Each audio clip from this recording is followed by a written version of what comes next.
Olá, eu sou Sheila Sodré e você está assistindo o programa Café com Direito. E esse programa Café com Direito tem algo especial. Fomos convidados a participar do lançamento da campanha Fale Mais, Escreva Menos. E olha, eu acho que sou garota propaganda, porque eu adoro falar e vocês perceberam. E eu estou aqui na companhia do advogado Hermano Gadelha, que representa o César, que foi quem promoveu esse evento. E aí eu agradeço o convite por poder estar passando essa palestra, né? E eu gostaria que a Hermano apresentasse a palestra, até como ele fez isso no lançamento. Seja bem-vindo ao programa Café com Direito, o meu amigo está sempre presente aqui no programa Café com Direito. Sheila, muito obrigado mais uma vez. Essa campanha Escreva Menos e Fale Mais é uma campanha do César junto com a OAB, a Matra e também com a MPB. É uma campanha bastante interessante que a gente vai lançar e também vamos ter aqui uma palestra com a doutora Lara Sellen, uma pessoa brilhante que nos brindará com a sua fala sobre um tema que é o desafio da advocacia. Eu agradeço imensamente a participação do Café com Direito e sejam bem-vindos ao nosso evento. É isso aí, com vocês a palestra de Lara Sellen. Além das razões que já foram colocadas aqui, eu acho que tem questões aí mais amplas relacionadas à nossa sociedade, questões de meio ambiente, que eu acho que nós não podemos nos esquecer que nós estamos num momento em que o mundo está caminhando para uma conscientização maior com relação ao meio ambiente, o que a gente está fazendo dos nossos recursos, e papel é recurso, tempo é recurso, e uma petição longa, não tenho a menor dúvida que gasta os dois, né? Às vezes sem obter a qualidade que ela precisa para atingir o objetivo dela. Um outro ponto que eu estava conversando até com a irmã na hora que a gente estava vindo para cá, o Ives Gandra diz que se um advogado não conseguir falar o que ele precisa em 7 laudas, tem algum problema. Então, 7 laudas, 10 no máximo, é mais do que suficiente para que a gente consiga colocar os nossos motivos, as nossas razões, as nossas justificativas, os nossos argumentos fáticos de direito, enfim. Hoje, com a tecnologia, fica muito mais fácil, como foi dito na mesa, por alguém da mesa, citar um julgado. Hoje está tudo via internet, não preciso gastar folhas e tinta e papel, enfim, para escrever aquele acórdão. Basta entrar no link e está tudo ok. Ainda na linha de estarmos muito atuais com esse projeto, se a gente for pensar, o senhor citou aqui, olha, no passado era comum que se gastassem aí, o tempo era diferente, né? A dinâmica do tempo era diferente.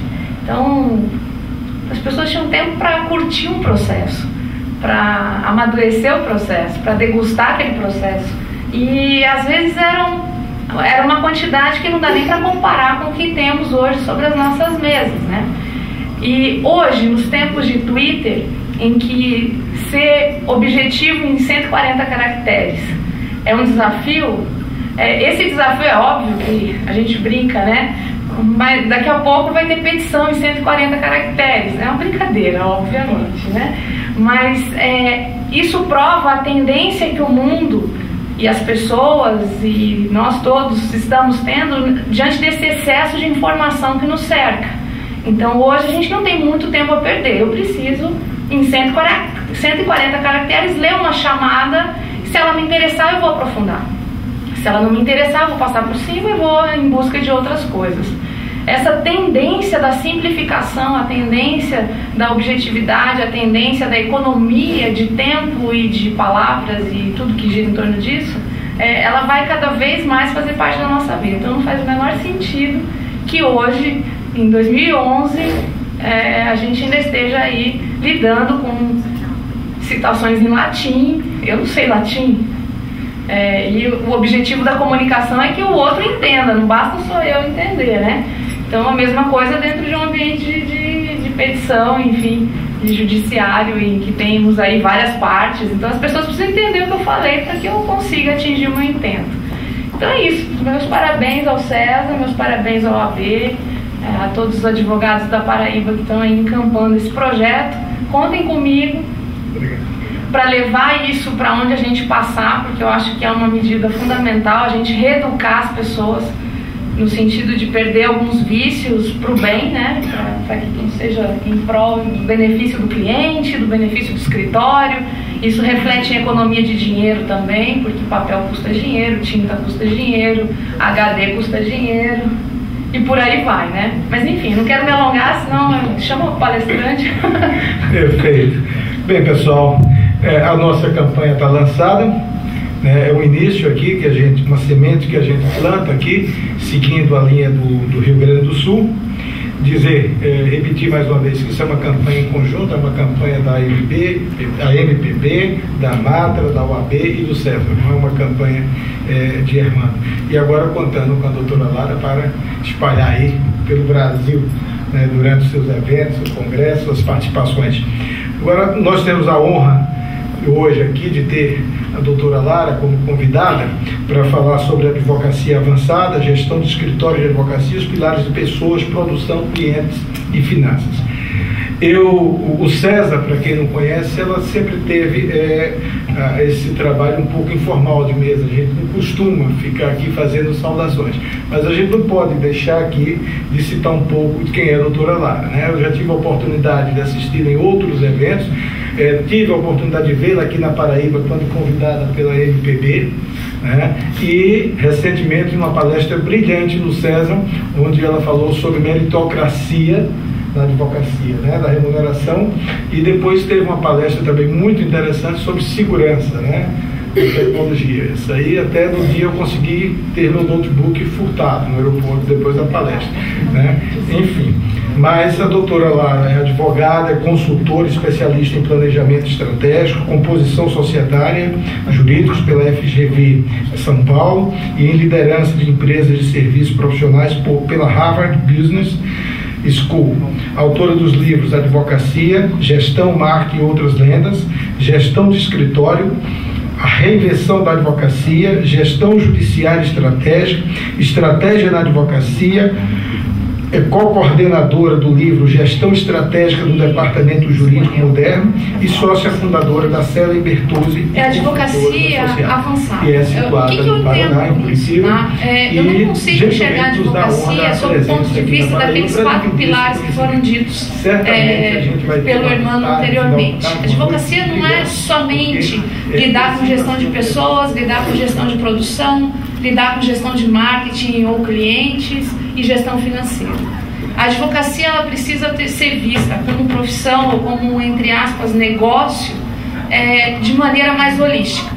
Se a gente não consegue enxergar o escritório de uma maneira holística, eu não consigo fazer planejamento de futuro, onde todas essas questões que eu disse antes vão estar inseridas, obviamente. Mas eu preciso ter um alinhamento, eu preciso ter um norte, senão eu não vou conseguir exatamente saber onde eu estou pisando, definir exatamente o que eu quero para minha banca e muito menos transmitir isso para as pessoas que trabalham comigo. E quando há uma certa confusão entre o que eu acho que eu quero para minha banca e o que a banca, as pessoas que trabalham ali, obtêm de mim em termos de feedback com relação a essa visão, a gente parece que não sai do lugar. Então, todas essas questões precisam ficar muito claras. Para quê? Para que eu consiga utilizar o máximo da minha equipe, para que eu consiga utilizar o máximo da minha força de trabalho coletiva, né? E tudo, a meu ver, começa com planejamento. Então, quando a gente inicia o pensamento estratégico e começa a colocar esse pensamento estratégico no papel, isso começa a se tornar planejamento estratégico. E dentro desse momento, essa oportunidade que a gente se dá de fazer planejamento estratégico, são tantas as perguntas que eu tenho que me fazer, que não são perguntas aleatórias, nem perguntas chatinhas para me fazer ficar um pouco saturado daquele trabalho que eu estou fazendo. Não, as perguntas elas têm uma função primordial, que é checar de fato o que eu quero. E se já é difícil a gente checar sozinho o que eu quero para minha carreira pessoal, já é difícil, porque são tantas as possibilidades, são tantas as oportunidades que a vida jurídica nos dá, imagina fazer isso em conjunto, quando eu preciso fazer esse alinhamento em grupo, fazendo com que os meus sócios estejam no mesmo caminho, fazendo com que esses sócios transmitam isso para a equipe e essa equipe entenda e queira estar conosco nesse projeto. Senão, dificilmente a gente vai conseguir fazer essa conversão da advocacia mais amadora, vamos dizer assim, não no sentido técnico, mas no sentido de gestão. A gente é muito amador. Por quê? Porque a gente nunca viu isso em lugar nenhum. Porque a gente não foi preparado para isso na faculdade. Porque isso é uma preocupação dos últimos anos. Então é óbvio que eu vou ser amador em muita coisa. Então é comum, a gente já entrou em quase 200 escritórios para atuar como consultores. E a gente já encontrou de tudo. Boas ideias complicadas de lidar, enfim, decisões tomadas sem a menor reflexão, sem a menor preocupação com o impacto delas para o futuro. Enfim, a gente é amador em gestão. Nós temos que ter chegar a essa conclusão. Para quê? Para que a gente possa virar o jogo. Ok, se eu sou amador, eu preciso estudar um pouquinho mais para poder me tornar profissional. E aí sim começar a tirar proveito do meu trabalho em equipe. Porque eu posso ter um ou outro advogado dentro da minha banca que são excepcionais no que fazem, mas no que diz respeito à gestão, no que diz respeito à visão de longo prazo, no que diz respeito à sustentabilidade da banca, isso pode não acontecer na mesma intensidade. E tudo começa no pensamento estratégico. Eu tenho que começar a aprender, me habituar, não vou nem dizer aprender, mas me habituar a ter, na minha terra, eu sou do Mato Grosso do Sul, né? Meu avô falava assim, tem que ter um olho no gato, outro no passarinho. Planejamento é isso, eu tenho que ter um olho no gato e um no passarinho. Eu tenho que ter um olho nos prazos, naquilo que a minha semana está exigindo de mim e da minha equipe, mas eu não posso esquecer do passarinho, que é o meu futuro. Ou o gato, sei lá, vocês escolhem aí na preferência de cada um o que é para o gato e o que é para o passarinho. Mas eu preciso olhar para o curto prazo e eu preciso olhar para o longo prazo. Eu preciso olhar para as minhas urgências e preciso olhar para as minhas coisas importantes. E aí descobrir o que é importante faz parte desse processo de pensar estrategicamente. E aí eu vou começar a revisar, peraí, ao invés de eu passar a mão na minha cabeça e achar que o meu escritório é o melhor do mundo, ou que eu sou o melhor advogado, enfim, do estado, ou que seja, eu vou começar a recuar um pouquinho para começar a enxergar de fato quem eu sou. Quais são os pontos fortes do escritório? O que a gente tem efetivamente de bom? Temos técnica, temos bons clientes, temos o quê? O que faz parte desse escritório que a gente pode dizer, não, isso realmente nós somos fortes, podemos nos considerar fortes. E o outro lado da moeda, o que a gente tem de fraco? Nossa equipe está fraca, nossos clientes estão inadimplentes, isso gera uma fraqueza financeira grande para o escritório muitas vezes. Eu tenho que enxergar quais são os meus problemas internos. Por quê? Porque nos internos eu tenho todo o poder de colocar a mão e mudar. Quando eu falar de ponto forte e ponto fraco dentro do escritório, eu tenho o poder de mudar. Se a minha equipe está fraca, eu posso mudar. Eu posso contratar outras pessoas. Se os meus clientes estão inadimplentes, eu posso chegar para eles e fazer uma renegociação. Enfim, tudo que está dentro do meu escritório, eu consigo colocar a mão e modificar. Do lado de fora, fica um pouco mais difícil, que é onde a gente vai começar a questionar quais são as ameaças do escritório, quais são as oportunidades que ele tem. Você está assistindo a palestra de Lara Sellen para falar sobre os desafios da advocacia. Mas não mude de canal não, é só um intervalozinho rápido e já vocês vão ouvir a continuação dessa brilhante palestra. Só uns minutos e vocês vão ouvir e aprender mais sobre a advocacia.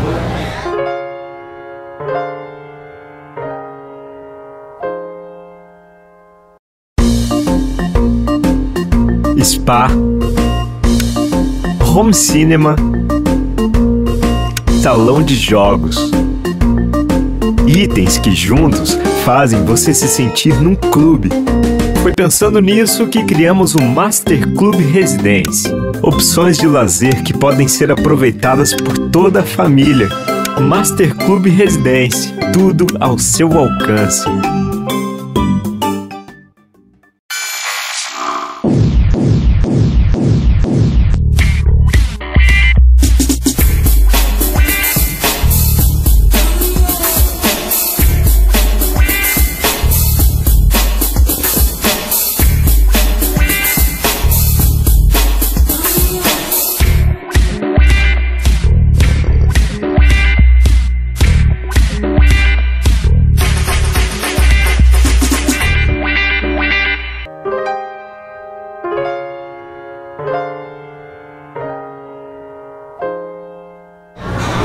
Retornamos com Café com Direito, aqui na companhia do Dr. Hermano Gadelha, que promoveu a campanha Fale Mais e Escreva Menos, que é essa honrosa apresentação que vocês estão tendo aí da advogada e também gestora do escritório de advocacia, Lara Seller. Acompanhe um pouquinho mais sobre essa brilhante palestra e já retornaremos. Do lado de fora fica um pouco mais difícil, que é onde a gente vai começar a questionar quais são as ameaças do escritório, quais são as oportunidades que ele tem. Aí isso está longe do meu poder de decisão. Eu tenho que ter a visão para quê? Para poder... estratégia mais ou menos assim, a gente usa uma figura de... uma imagem de um barco que precisa ir de um lugar até o outro, e estratégia é o barco ter todos os recursos para sobreviver a essa viagem, ser um barco resistente, enfim, ter comida para os dias que vão durar a viagem, ter pessoas ali que entendam o que estão fazendo, e eu tenho que olhar o ambiente. Então vai ser melhor para mim, às vezes eu posso até fazer um caminho mais longo, mas se eu desviar de uma tempestade, vai fazer com que o meu barco chegue em segurança. Então às vezes o tempo não é tão importante quanto a segurança que eu vou chegar. Então estratégia é isso. E eu não controlo a chuva, eu não controlo a tempestade. Eu tenho que controlar a capacidade do meu barco de fazer curvas e desviar dessa... Atenção, senhores passageiros, portas em automático. Então, esse é o pensamento estratégico que a gente tem que começar a exercitar dentro do escritório. Para quê? Para eu saber o que eu tenho dentro do meu barco e eu saber que se eu tenho tempestade do lado de fora, uma mudança de legislação que afete diretamente o meu cliente pode trazer um grande problema para o escritório ou pode trazer uma grande oportunidade para o escritório. Uma mudança qualquer na política do Estado em recepcionar empresas e investimentos muda às vezes tudo para mim ou para o meu cliente ou para o mundo que eu estou envolvido. E um detalhe, como isso não vem com rodapé, aonde a gente encontra análise de mercado e para oportunidades e ameaças? Está no mundo, está no jornal, está nas conversas. Por isso que eu não posso perder muito tempo fazendo petições gigantescas, porque eu tenho uma tarefa gigante dentro do escritório ainda para cumprir, que é estar preocupado com isso. Então eu tenho que, faço a minha parte, é importante, resolver aquilo, mas eu também tenho que me dedicar a ver como é que o escritório vai estar se movimentando no ambiente em que ele se colocar. Um outro ponto importante com relação a pensamento estratégico é que o escritório precisa ter um DNA, ele precisa ter um posicionamento. E o que é isso? É muito comum a gente olhar para os escritórios de algum tempo atrás, talvez a gente encontre aqui, eu não conheço muito bem a realidade dos advogados daqui da Paraíba, mas um pouco da experiência da gente diz que vamos ter uma probabilidade maior de encontrar clínicas gerais aqui. O que é a clínica geral? É o advogado que faz de tudo para todo mundo. Eu não tenho uma personalidade de escritório, eu não tenho um posicionamento definido. Isso já é uma coisa que a gente está começando a largar para o passado, porque não é efetivo. Eu não consigo fazer um grande advogado se ele tiver que lidar com 10 matérias por dia, diferentes. Eu preciso que ele tenha foco. O escritório até pode ser generalista, mas eu preciso ter alguns especialistas dentro da minha banca. Então essas também são decisões que eu preciso tomar para a saúde da minha banca no médio e longo prazo. Se eu vou me fortalecer como uma banca que pode se considerar, aí sim eu começo a criar desafios maiores. Eu quero ser a melhor banca de previdenciário do Estado. Com isso, fica claro para mim que tipo de advogado eu preciso, quais seriam os clientes que eu vou ter que abordar, ou que clientes que vão vir, enfim, para o meu escritório, que tipo de instalações eu preciso ter, já que são pessoas que vão vir com mais frequência ao meu escritório. Ou então eu posso me posicionar como um escritório de direito empresarial, clínica geral, porém focado em pessoa jurídica, mas que eu tenha dentro do escritório um bom tributarista, um bom societário, um bom trabalhista e assim por diante, tá? Então, esse posicionamento, essas decisões são tomadas quando a gente senta para questionar o escritório. O que a gente é, o que a gente tem do lado de fora e o que a gente quer para o futuro. E como que a gente consegue ganhar mais efetividade profissional se eu tomar essas decisões. E tomar essas decisões significa dizer não para algumas coisas. Esse dizer não que às vezes é difícil. Porque dizer não é fácil. Mas Lara, se chegar aquela grande causa que não tem nada a ver com aquilo que a gente escolheu e bater aqui. Ou uma vez eu estava em Goiás e... Goiás? Não lembro bem. Algum lugar do Centro-Oeste, não sei se foi Mato Grosso ou Goiás. E eu estava atendendo um escritório que era especializado em direito imobiliário. O pessoal tinha livro, tinha uma série de predicados na área de direito imobiliário, um reconhecimento do mercado com relação a isso.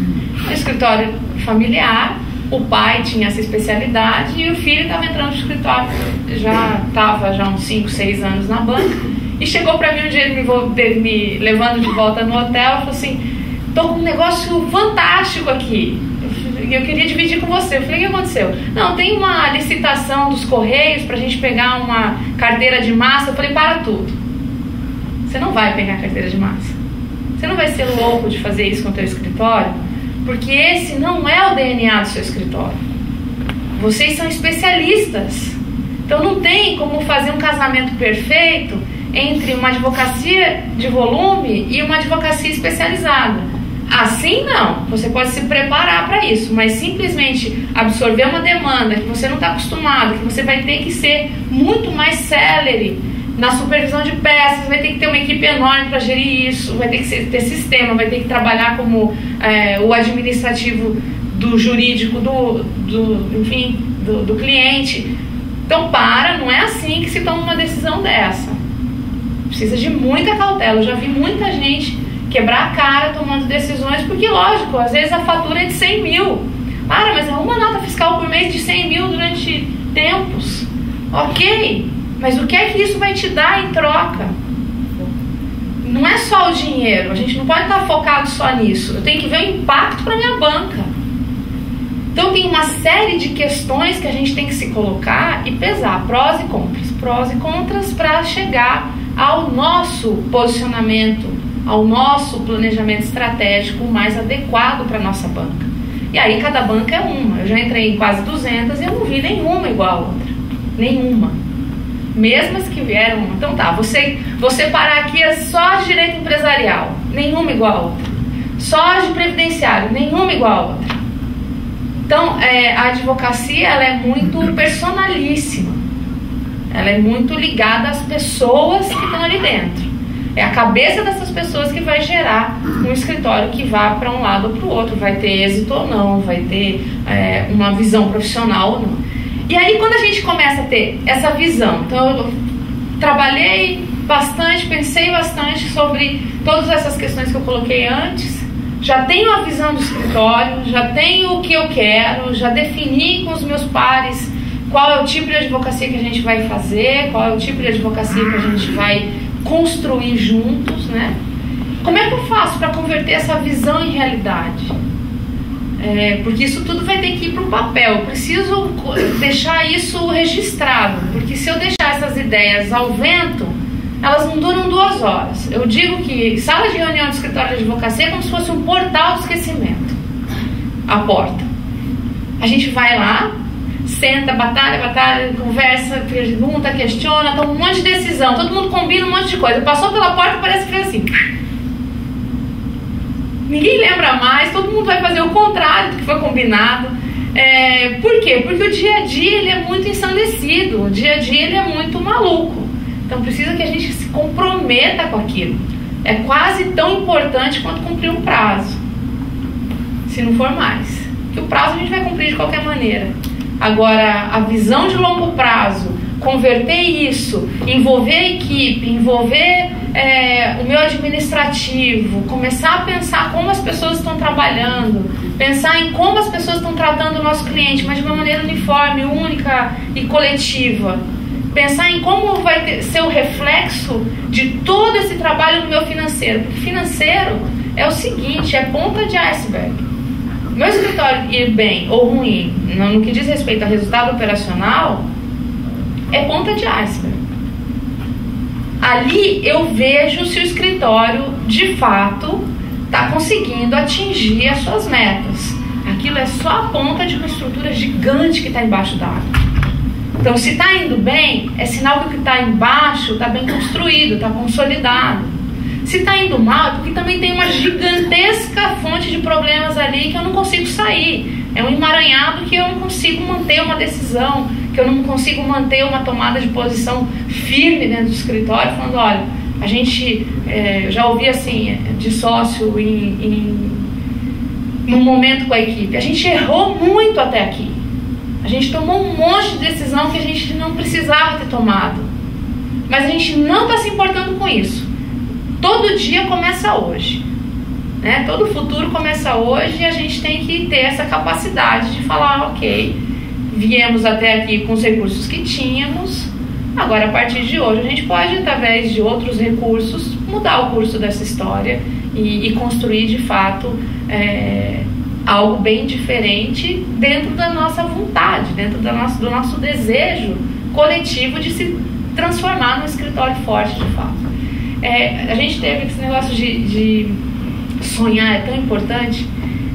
Ano passado, eu e o Rodrigo fomos para Angola, não sei se vocês ficaram sabendo disso, a convite do bastonário Miguel Inglês Pinto, bastonário da Ordem dos Advogados de Angola, para a gente fazer um curso sobre gestão para eles. Então imaginem a gente chegar num país como a Angola, chegar em Luanda e encontrar numa sala como essa 80 advogados da capital e do interior, às vezes sendo o único advogado de uma cidadezinha, de uma vila, pessoas realmente que problema, advocacia é problema, difícil. Para vocês terem uma ideia, enquanto nós temos aqui, claro, o país é menor, tal, etc.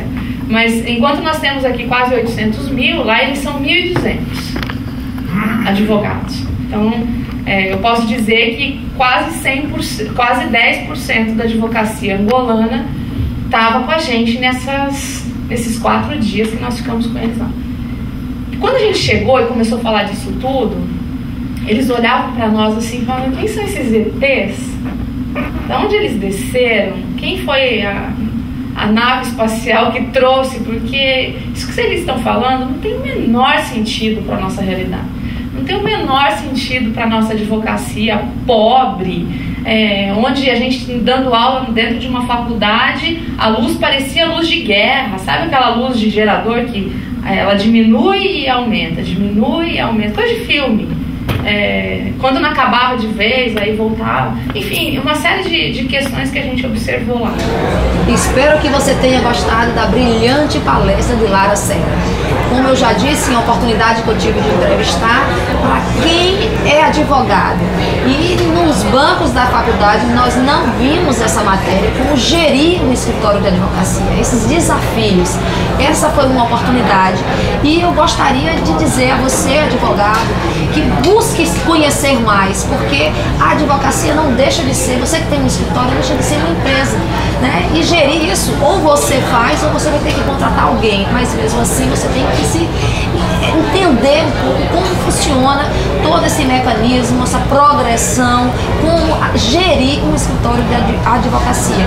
Então essa palestra que vocês estão tendo a oportunidade de assistir e também vai ficar disponível na internet na próxima semana, ela só aconteceu porque nós fomos, o Café com Direito foi convidado a participar, a poder divulgar essa palestra pelo César, que é o irmão dele. Eu agradeço essa oportunidade, porque nem todos os advogados tiveram a oportunidade de assistir, então nós do Café com Direito nos sentimos honrados e a gente agradece esse tipo de evento e continue, porque nós advogados precisamos, não tivemos, volto a afirmar, não tivemos essa oportunidade de aprender isso nos bancos, no banco da universidade, tá? E aí a gente fica por aqui, até o próximo programa Café com Direito. Eu agradeço a família Lucínio, ao Salão de Beleza Mariane Mota e também a Selma Fashion. Até a próxima semana aqui na TV Master, a primeira e única toda nossa.